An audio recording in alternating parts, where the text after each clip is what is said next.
हिमनेशन TV में आपका स्वागत है। आगामी गर्मियों के पर्यटन सीजन से पहले भारत की ताज़ा कोविड-19 लहर एक बार फिर हिमाचल प्रदेश में पर्यटन क्षेत्र के लिए बुरी खबर लेकर आई है। कोरोना के खतरे के बीच पर्यटकों के आगमन पर पहले एक सप्ताह में लगभग 60% की गिरावट नजर आई है। हिमाचल प्रदेश में महामारी के आंकड़ों के बाद शिमला, मनाली, मैक्लोडगंज, धर्मशाला में कई होटलों में बुकिंग रद्द हुई है। हालांकि राज्य सरकार ने अभी तक पर्यटकों के आने पर प्रतिबंध नहीं लगाया है। होटल मालिकों का दावा है कि गुजरात, महाराष्ट्र, पंजाब, दिल्ली, उत्तर प्रदेश के मामलों में अचानक उछाल आया है। इसका सीधा असर पर्वतीय पर्यटन पर पड़ा है। मनाली के एक होटल व्यवसायी सुनील बांबा ने कहा कि हमारे पास जनवरी और फरवरी 2021 में सबसे अच्छा कारोबार था, लेकिन पल पल के नए कोरोना वायरस के मामले आने लगे हैं। परिणाम स्वरूप बुकिंग रद्द हो रही है। पिछले कुछ दिनों से कोई नई बुकिंग नहीं हुई है। स्थिति है आजकल होटल व्यवसाय की। देखिए, जब से ये कोरोना की सेकंड लहर आई है, इसमें कई तरीके की रिस्ट्रिक्शंस इम्पोज हो गई हैं, जैसे महाराष्ट्र में, गुजरात में, और उसका सीधा इम्पैक्ट जो है हमारी टूरिज़्म इंडस्ट्री पे पड़ा है। जो बुकिंग्स हुई थी वो कैंसिल हो गई, और मार्च अप्रैल के महीने में जो शुरुआत होती है वो होती है बॉम्बे और महाराष्ट्र से और गुजरात से। तो वहाँ पर ये प्रॉब्लम राइज होने से डेफिनेटली हमें जो है बहुत ज़्यादा नुकसान हो रहा है, और हमारी जो ऑक्यूपेंसी है बहुत ड्रॉप कर गई है। कितनी % ऑक्यूपेंसी ड्रॉप कर गई है? कम से कम 60 से 70% ऑक्यूपेंसी ड्रॉप कर गई है। और जहाँ तक वीकेंड का सवाल था, वीकेंड के अंदर जो है पंजाब के अंदर जो केसेस बढ़ रहे हैं और जो वहाँ रिस्ट्रिक्शन इम्पोज हो गई है, उसके कारण वीकेंड टूरिज्म भी बहुत कम हो गया है। तो इस तरह से ये जो सेकेंड लहर है, इसने हमारी जो इंडस्ट्री को है बड़ी बुरी तरह से जो दोबारा से प्रभावित कर दिया। और मैं समझता हूँ कि अगर ये इसी तरह से बढ़ता रहा तो ये दोबारा कहीं हमारा दूसरा वर्ष भी जो है हमारा टूरिज्म प्रभावित हो जाएगा, और जिससे कि हमें बहुत नुकसान होगा आपने। और अब फिर अगर ये सीजन जाता है तो फिर कितना नुकसान हो जाएगा? देखिए, कवरेज की जहाँ तक सवाल है, कवरेज तो कुछ नहीं हुई है। सिर्फ मात्र ये था कि कुछ थोड़े से खर्चे निकलने शुरू हुए थे, कुछ काम शुरू हो गया था। अगर हम खर्चों की बात करें तो आज के समय में भी खर्चे निकालने होटल वालों को बहुत मुश्किल हो रहे हैं।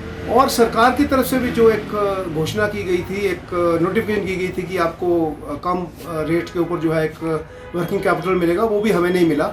और इसके कारण जो है आने वाले समय में हमें बहुत मुश्किलें हो गई हैं, और हमारे को ये लगता नहीं है कि अगर हम ज़्यादा समय सस्टेन कर पाएंगे। और इसका जो सबसे बड़ा प्रभाव पड़ सकता है वो पड़ सकता है कि जो एम्प्लॉयज़ हैं उनकी छंटनी करने पे हमें विचार करना पड़ सकता है। देखिए, जहाँ तक सवाल है, थोड़े समय के लिए इन्होंने डिमांड चार्जेस कम किए थे, या थोड़े गार्बेज में इन्होंने अपना पानी के उसमें जो है डोमेस्टिक टैरिफ लगाया है फॉर 6 मंथ्स।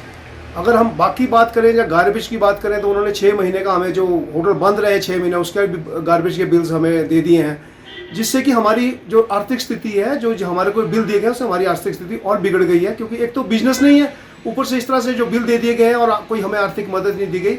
तो हम सरकार से पुनः ये आग्रह करेंगे कि जो हमें अभी असेंबली में भी हमारे माननीय मुख्यमंत्री जी ने कहा था कि जो ये इंटरेस्ट सब्वेंशन स्कीम है, इसके अंतर्गत हम इसको कंसिडर करेंगे, और इसको जो है जल्द ब जल्द कोशिश करेंगे कि लोगों को वर्किंग कैपिटल मुहैया कराया जा सके। वीकेंड में देखिए बहुत कम हो गया है, जैसे कि 100% ऑक्यूपेंसी रहा करती थी, वो 100% ऑक्यूपेंसी नहीं है।